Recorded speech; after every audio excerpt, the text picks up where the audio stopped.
Welcome into Fantasy Pros. This is the Fantasy Football Podcast. Tera Roberts here along with Pat Fitzmaurice and Billy Muzio. And today we are doing our ranking show. We'll be going through the Fantasy Pros ranking tiers for week 3.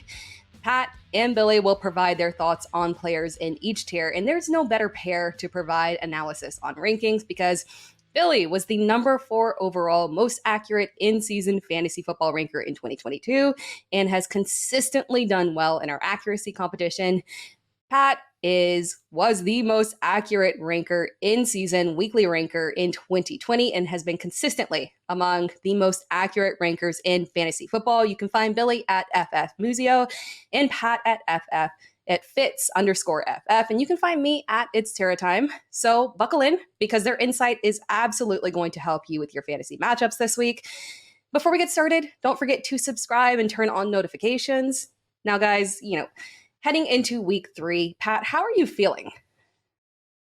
Not coming off a great rankings week this week, Tara. And, I'm dealing with a couple of 0-2 teams. So, it's been kind of a rough, uneven start. But, there have been some other highlights. The player props wagering has been going pretty well. So, it's just I'm welcoming this new flood of data we're getting. And, just trying to follow where it leads us.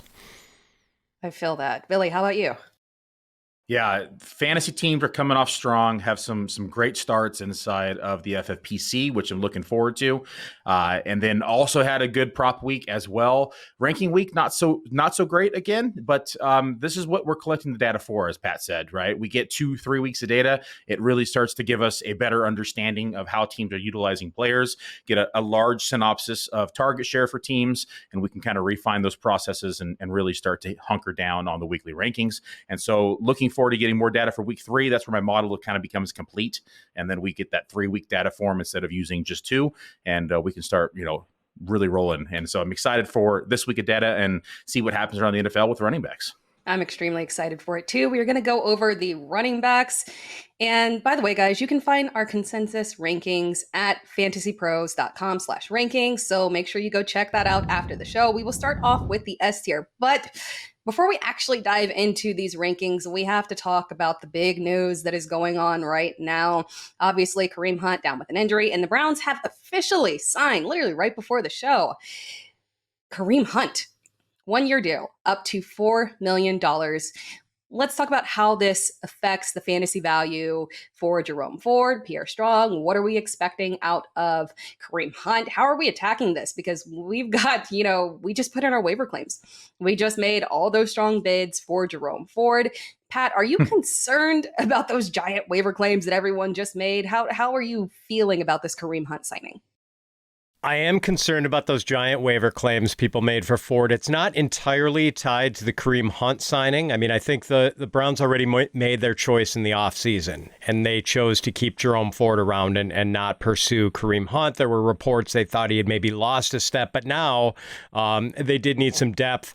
Boy, I don't know what it does for Pierre Strong. I think anyone who spent money on him in waivers might have been lighting Fab on fire. But the bigger issue I have with Ford is that people are getting him now, and he has a really tough 4 weeks coming up. Matchups against Tennessee, Baltimore, then a bye, then the 49ers. So Tennessee and the 49ers indisputably two of the most difficult run defenses in the NFL. And the Ravens, top 10 in DVOA against the run right now. They're above average for certain, maybe even better than that. So, yeah, I mean, you might not see the fab bids on Ford pay off until week 8. And then it might be kind of a split with Kareem Hunt. I don't think Ford was ever going to be like an 80% snap share guy. So it might be a split backfield. On the bright side, the Browns look pretty good. They can play defense, so they're going to be a lot of run-friendly game scripts. And Ford himself looked really good on Monday night against the Steelers. So, I mean, I think he's going to have flex value every week. But tough stretch to start for Ford here with the matchups. And then he's going to have Kareem Hunt cutting into his workload. Billy, out of these, let's say Kareem Hunt and Jerome Ford, how are you approaching it? Who do you prefer? Yeah, I prefer Jerome Ford, especially on the early downs. I think where Kareem Hunt's going to start to eat into the touches is going to be in the passing down section as well as red zone. We saw Kareem Hunt being heavily utilized in favor of Chubb last year in red zone situations because of his dual threat ability. I think that they probably go back to that method because it worked. And I know that he did lose a step. You saw it on film. You see it in the analytics. But things change when you lose a back caliber like Nick Chubb for the season. And I think that Kareem Hunt will probably be utilized on goal lines and probably eat into that third down workload. So I think it definitely caps the upside of Jerome Ford. I think that it just completely nukes the Pierre Strong upside. And I think that he is going to be relegated back to the third back and potentially be worked in at times, but it's going to be a lot less than what we were expecting prior to the signing. And I think that Hunt now will probably gain flex appeal as we start to get into the bye weeks and as more injuries amass during the season. Assuming that Kareem Hunt comes in healthy and doesn't need any ramp up time period, are we avoiding both of these guys against Tennessee? Is this even in deep leagues? Is this a direction that you want to head at all with either one of them? I think that I'm still very interested in Jerome Ford. We have Kareem Hunt. I mean, he does have familiarity with the offense, but he's coming in on a short turnaround to get with the team, to get up to speed, get acclimated with this year's playbook and style. So I think that Jerome Ford's probably going to see that 40 to 45% of the rushing share, potentially slightly more, probably sees more of that 4 to 5% of the target share. So I think that Jerome Ford is still very much in play this week. I would not be starting Kareem Hunt this week unless I'm in the most desperate of situations. Maybe you have a Barkley Chubb team and you don't really have another running back to start. And so I think then you could make an argument that Hunt could be maybe slotted into that lineup, but it's going to be a very dire situation if you're starting Hunt this week. And I wouldn't expect much. Yeah, I mean, we might need a week just to get Hunt into game shape, like a week of conditioning. I'm not sure he's active, but Billy, where do you have Ford ranked this week? I think I'm at RB 27, just because I kind of hate the matchup. Yeah, Ford came in on my projections. It was 21, I believe. I can double check that, but it was in the low 20s. Well, speaking of Saquon Barkley and Nick Chubb, these were guys that were very high up in the tiers last week. So I won't hold us up any longer. We'll go ahead and jump into those tiers. And we'll start off with the S tier, the most spectacular tier. We've got Christian McCaffrey at the top, coming off a fantastic game. I mean, the utilization for him has been absolutely insane. Last week, 20 carries, over 100 yards, a touchdown. And this week, he is getting the New York Giants. Tony Pollard as well, coming off an excellent performance against the New York Jets, surprisingly. It was the receptions that kind of put him over the edge there. And then we close out the S tier with Bijan Robinson, over 100 yards last week against Green Bay. Fantastic performance. We don't really have any kind of, dissenting opinions in this one. We all really agree that these are, premier running backs. But we do have a little controversy in the A tier, so we'll go ahead and jump on down to that one and start off with Derrick Henry.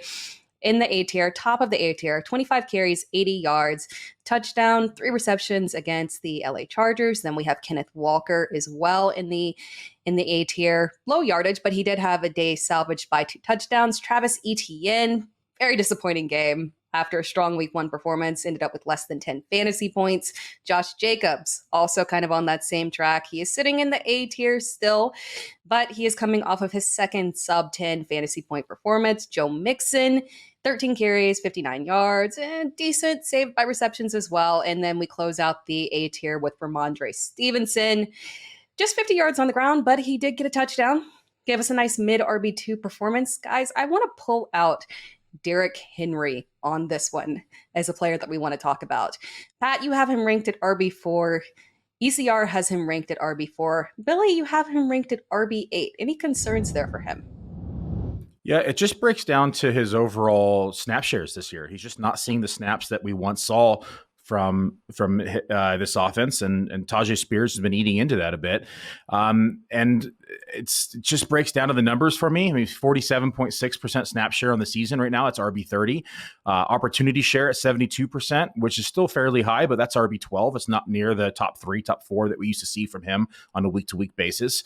And weighted opportunities, he saw 13.7, which is RB20. And the team just isn't running the ball as much. So they had, team run plays per game right now is at 22, which is 24th in the league. Once we saw this number higher in the 30s, and when this offense is looking a little different than what we were expecting to start the season, the numbers are being adjusted, as we get more data in on the Excel sheet. And I think we have to make those adjustments now. Derrick Henry is a big name and has been kind of the leading rusher and King Henry, for a reason. But so far to date, only 20 carries where he would see 40 carries where he would see 25 to 30 in a game before. So he's RB13 in total carries. He's RB26 in targets. So the overall volume just isn't there like it has been in the past. Pat, how about you? Yeah, I understand Billy's point of view here. Tajay Spears is playing maybe more than people thought he was going to play. And we also don't love the matchup against the Browns. The Browns' run defense was bad last year. The Browns' run defense looks really good this year. Like, this has turned into a complete defense and not just sort of a run funnel defense, because last year, pretty good against the pass, not so good against the run. Now it's a complete defense. So I'm not eager to use Derrick Henry in DFS this week. But I think what we like is that he's still probably locked in for 15 plus touches, and Derrick Henry cashes in on the volume more often than not.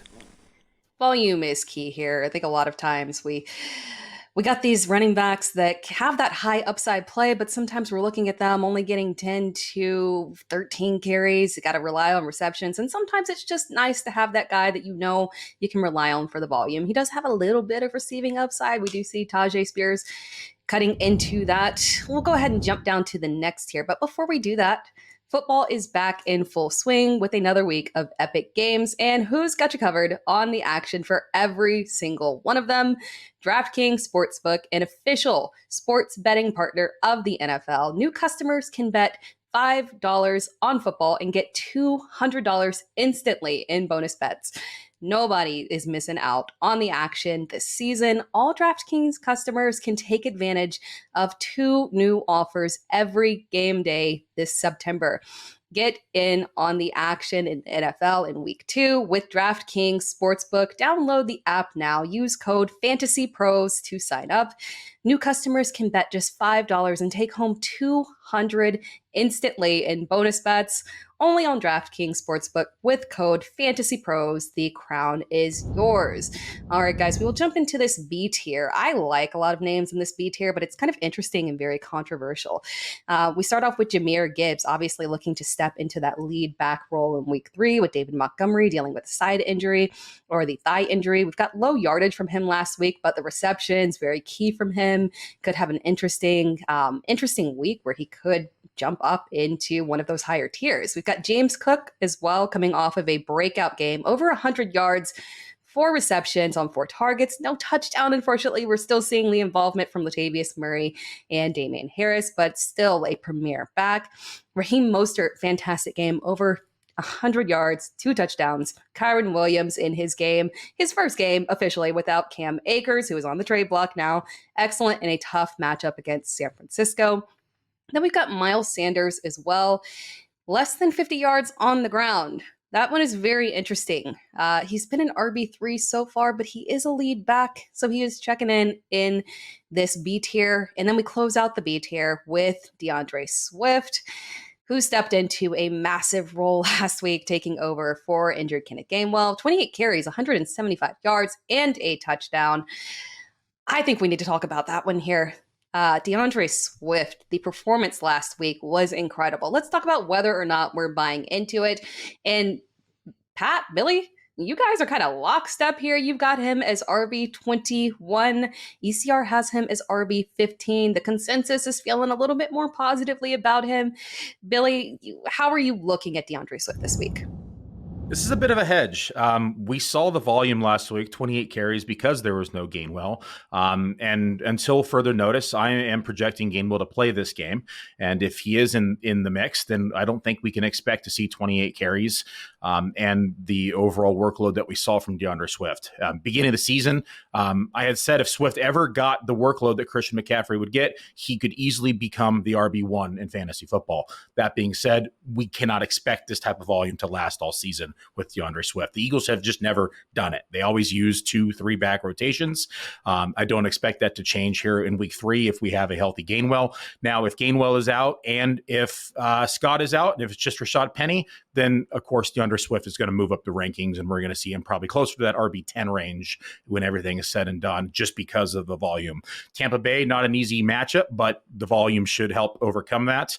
You got to like what he able to do on the ground last week. You mentioned it, the 175 yards, but that was a six and a quarter yard per carry average, which is just outstanding. But got to see what happens with the injury reports this week, and it'll help kind of finalize the number as we approach the weekend. Pat, how about you? Yeah, Billy framed this pretty well. I think we probably are going to see Kenneth Gainwell come back this week. He had 9 days to rest with that rib injury, and he was it was a short week for him in week 2, so easy to understand why he had to be scratched then. I think he comes back, and it's a tougher matchup with the Buccaneers instead of the Vikings, who DeAndre Swift trampled in week 2. But yeah, in week 1, we saw Gainwell out-snap Swift 41-19 and out-touch him 18-2. Now, I don't think we're going to see that sort of split in week 3. The genie is kind of out of the bottle with Swift after that week 2 performance, unlike the Lions, who like to keep the bottle sealed and keep the genie and all those gaseous vapors floating around in the bottle. It's open now, so we're going to see more Swift for sure, but Gainwell's going to be involved too, I think. Before we dive into the C tier, just a reminder, guys, if you want a chance to win a signed Deebo Samuel San Francisco 49ers jersey, courtesy of bettingpros.com, your place to start betting smarter and not harder, you need to subscribe to the Fantasy Pros YouTube channel right now. Comment below on this video, and that is it. We'll be announcing the winner right here on the channel, so make sure you turn on those notifications so you can be alerted when new episodes are up and to claim your prize. Let's talk about the C tier here. Starts off with Brian Robinson, who is absolutely dominating the Washington backfield. Had 18 carries, 87 yards, 2 touchdowns, a little receiving work as well. He is pushing Antonio Gibson out and coming on strong. Then we've got Aaron Jones, big week 1 coming off of that missed game in week 2. Alexander Mattison has had 2 very disappointing performances so far, less than 50 rushing yards in each game. Hopefully he can bounce back here. Then we've got Najee Harris in this tier as well. Another player that has been disappointing. 5 fantasy points in 2 weeks in a row. But a better matchup this week against the Las Vegas defense. Then we've got Isaiah Pacheco, strong yards per carry. Almost 6 yards per carry, but just 12 carries for 70 yards. Not a lot adding in there. And then closing out the C tier, we've got Rachaad White, a strong week 2 performance. Finally got that yards per carry up, had 73 rushing yards, 1 rushing touchdown, and then 5 receptions on 5 targets. So let's talk about Rachaad White here. You know, he's a funny one. You're either in or you're out on him. You believe or you don't. ECR has him at RB21. Pat, you've got him at RB20. And Billy, you're coming in strong at RB14 for him. Talk to us about Rachaad White. I like Rachaad White, kind of a truther, so there's the disclaimer. That being said, got to like the usage. Carry share on the season right now at 50.7%. Target share at 10.9%. And we got to like his snap share, 78.5% snap share, which is RB5 in the league, and weighted opportunities at 13.3. Overall, it's pretty clear he's the clear-cut number 1 in this backfield. We saw the injury this week to his other backfield mate, so it's going to increase his opportunity share as well. And I think that although the matchup is tough, I think that the strong front from the Philadelphia front going to kind of be bullying the line here for Tampa Bay, and that's going to result in maybe a couple more dump-offs this week for Rachaad White. So like his usage from negative game script perspective, I think we're going to see him a few more targets this week, which will bolster those numbers. And I think that we're going to consistently see him in that 15 to 17 attempt range on the ground. And so overall, this cluster is pretty tightly knit from like running back 12 to running back 18, 19. And so if it's anyone's game inside this tier, and I think that Rachaad White has as good a chance of anyone to finish near the top of it. Pat, how about you? Yeah, Rachaad White is really polarizing, and we have seen a wide range of opinions from the fantasy community on whether or not Rachaad White is actually good. And I'm not sure I myself have drawn a conclusion either way on that, although I tend to be optimistic about him. But we do know that volume is king with running backs, and Rachaad White is one of only 6 running backs to have played more than 100 snaps through the first 2 weeks of the season. Hat tip to Alex Caruso for pointing that out on Twitter. And Philadelphia, not an ideal matchup for Rachaad White, but White does have that dual run catch usage that I think makes him somewhat immune to negative game scripts. So yeah, I've got him inside running back 2 range this week. All right, guys, football is back. It's week 2. And our fantasy season is in full swing. And while we love watching hours and hours of our favorite games on TV, there is nothing better than catching a game live and in person. And the best way to get tickets to any of these games is on Game Time, the official ticketing partner of FantasyPros Fantasy Football. For last-minute deals on tickets to see your favorite football team this September, download Game Time. And as you've heard us say before, it's not just football. Game Time has tickets to baseball, concerts, and comedy shows across the country. Download the Game Time app and redeem code FantasyPros for $20 off your first purchase. Terms apply. Again, download the Game Time app and enter code FantasyPros, all one word, for $20 off. No matter where you live, get out and have some fun this week. Download Game Time today. Last minute tickets, lowest price, guaranteed. All right, let's go ahead and jump into our next tier. We're going into the D tier. Some very interesting names in here. It's a big tier. I'll try to run through it fairly quickly. We got a lot of guys in here. James Conner coming off a big week, over 100 yards and a touchdown. Breece Hall on the opposite end, coming off a very disappointing week 2 after a big week 1. Joshua Kelly, we talked about that Tennessee defense early. You know, he is excused for his performance last week against Tennessee. Eckler is still in question, so do keep that in mind. Zach Moss, 18 carries, 88 yards, 1 touchdown, is the sole back for Indianapolis last week. We've also got Dameon Pierce in this tier as well, continuing to struggle, unfortunately, with sub-10 fantasy points. And we're just hoping for better for him. We talked about Jerome Ford. He is in this tier. We've got Javonte Williams as well. Not a big day against a tough Washington defense, but he did dominate in the carries. Red zone touchdown randomly went to Jaleel McLaughlin. We will forgive that. And then rounding out the D tier, Tyler Algier. Big letdown after week 1, just 4.8 fantasy points. Hopefully a bounce back this week. But I want to take us to someone who was very controversial offseason and remains controversial in our rankings, Javonte Williams. Pat, you were on ECR with him. You both have him at RB28. Billy, RB15. I'm excited to hear this one. Little defending here. Got to stand my ground on this one. Javonte has just seen a massive workload, and to begin the season, I thought that they were going to ease him into things, that we were going to see him start the season maybe a little light in terms of carries and targets, and that by week 4 or 5, we'd start to see him kind of unleash the beast. But that has not been the scenario. He's seen 56.8% of the carry share this season. He's seen 15.5% of the target share this season. So if this is their definition of easing him in, then I'm a little scared to see what his volume is going to look like once they fully unleash him. That being said, he just hasn't been the most efficient with the touches, and I think that is due to turn and flip here shortly. We have seeded him with a lot of rushing attempts for this coming off this knee injury. I was thinking we were going to see more like 8, 9, 10. We're seeing 12, 13 a game right now.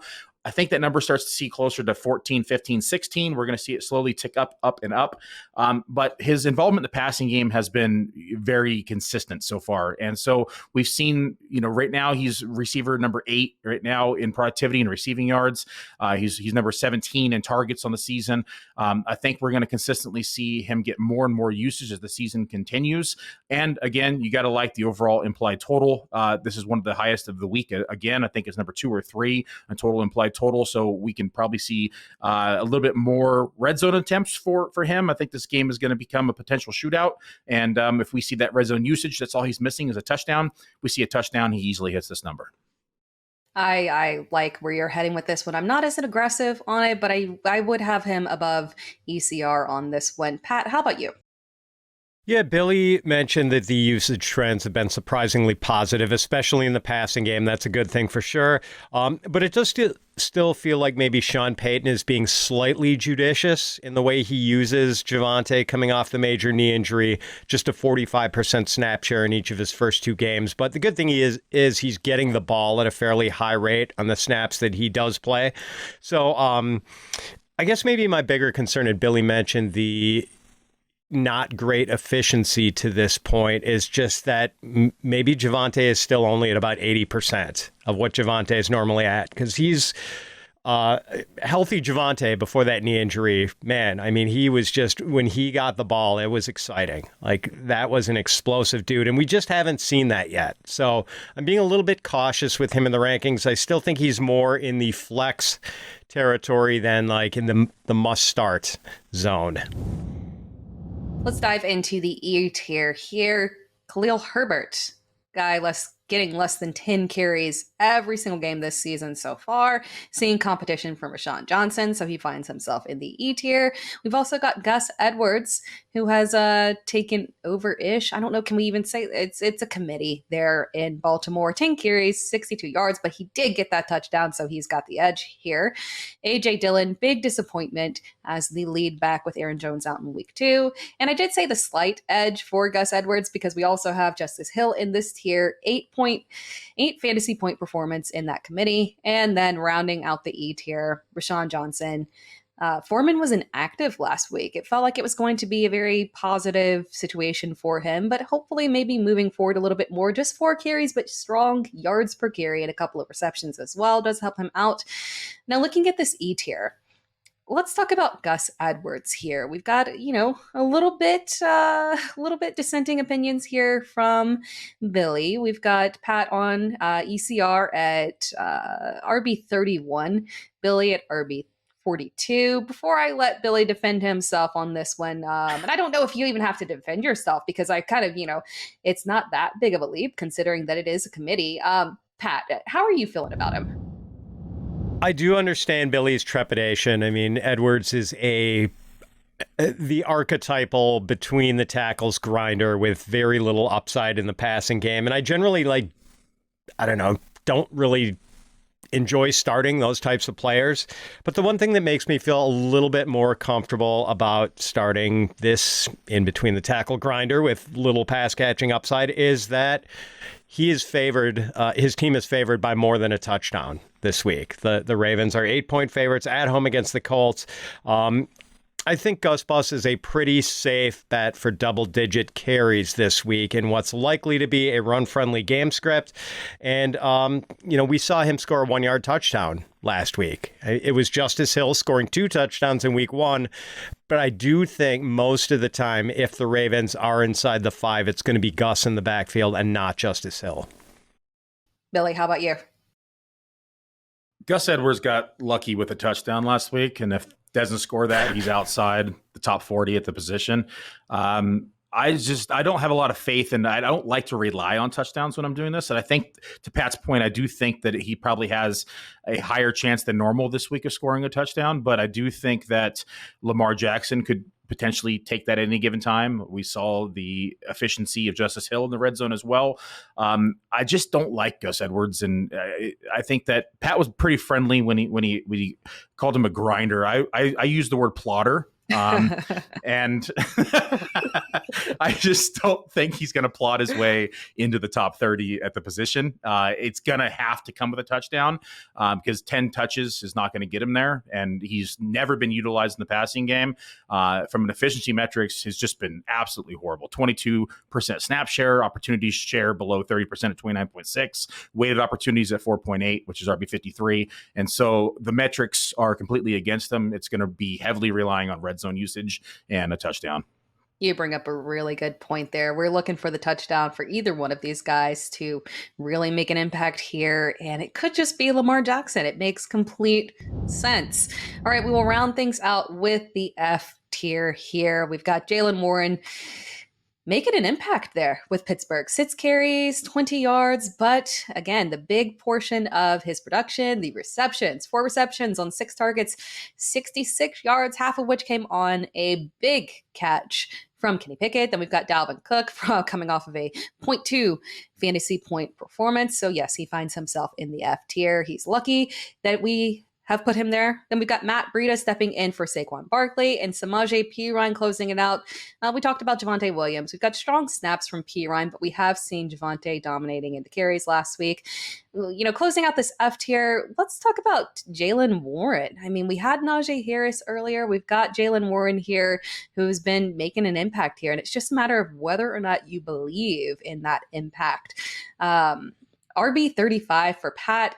ECR has him at RB 35 as well. And Billy, you've got him at RB 28. You're believing a little bit more in the impact. Yeah, definitely believing a little bit more in the impact. Got to like the matchup this week as well. The biggest part and the surprising piece has been his heavy usage inside of the passing game. We've seen him take on 16.2% of the target share this season, which is really eaten into Najee's overall workload. And if we watch the game this last Monday, he just looks like the better back. And so I think that Pittsburgh is going to have to get him more touches on the ground to season. He's only seen 29% of the carry share, but that number is kind of closing, where in comparison to week 1, Najee's seeing 51.6% of the carry share. And so if we continue to see an uptick in usage on the ground with the involvement in the passing game, then we can start to see some real fantasy numbers start trickling in for Jaylen Warren. Got to like I said, the matchup against the Las Vegas Raiders this week. And without Deontay Johnson on the field, that usage in the passing game is going to continue. So I like Jaylen Warren's skill set. I like what he brings to the team and kind of a different speed factor than Najee, and I think they get him more involved. Pat, what are your thoughts? Yeah, so a lot of people seem to think the Jaylen Warren takeover of the Pittsburgh backfield is imminent. I'm not really one of those people. I mean, I'm not totally sure I agree with Billy that he has looked like the better back. I mean, he's averaging under 3 yards a carry, Jaylen Warren is. Najee's over 4. He's like at 4.6, but the success rate still hasn't been good for Najee. Like he's had maybe 3 runs of between 15 and 20 yards, and the rest of it has been a lot of 1 and 2 yard gains. So it has not been pretty at all for the Pittsburgh offense in really any capacity. And maybe without Deontay Johnson around, that does bode well for Jaylen Warren's usage in the passing game. Although I should point out that in week 1, Pickett dumped off to Warren 6 times, and those 6 targets produced 12 yards. So like it wasn't real glorious in week 1. I do think he's inside the flex zone this week against the Raiders. And Pittsburgh has had 2 really tough matchups to start the season, the 49ers and the Browns. So I'm a little reluctant to just totally pull the ripcord on Najee Harris right now, although I know a lot of people want to. And, that goes for Jaylen Warren too. Maybe his rushing efficiency gets a little bit better against easier opponents. So, yeah, I mean, I do think you can flex Warren. I'm just not like super enthusiastic about him being a bankable fantasy asset for week 3. It makes a lot of sense. This matchup is remarkably better than the first 2 that they've had to face. So we could see a little bit of increased production from him and Najee, but which direction it goes, that's another story. All right. If you have any questions about your lineups or trades, we're live each and every Thursday on YouTube at 3 p.m. EST, 12 p.m. PST, taking your questions. That wraps things up for our running back rankings. And if you want to see more advice from Pat, check out his rankings. Just go to FantasyPros/Fitz. You can find Billy at FF Muzio, Pat at Fitz_FF. You can find me at It's Tera Time, and make sure that you check out Billy's work on Player Profiler. Excellent as always. For Pat, for Billy, I'm Tera Roberts. Thank you for tuning in.